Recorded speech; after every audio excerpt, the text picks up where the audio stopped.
श्रीगुरुदत्तात्रेयाय नमः।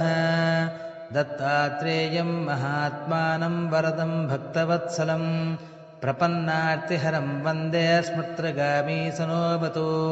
दीनबन्धुं कृपासिन्धुं सर्वकारणकारणं सर्वरक्षाकरं वन्दे स्मृत्रगामीसनोऽवतु।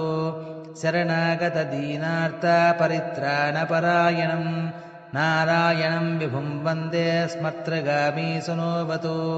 सर्वानर्थहरं देवं सर्वमङ्गलमङ्गलं सर्वक्लेशहरं वन्दे स्मर्त्रगामीसनोऽवतु। ब्रह्मण्यं धर्मतत्त्वज्ञं भक्तकीर्तिविवर्धनं भक्ताभीष्टप्रदं वन्दे स्मर्त्रगामीसनोऽवतु।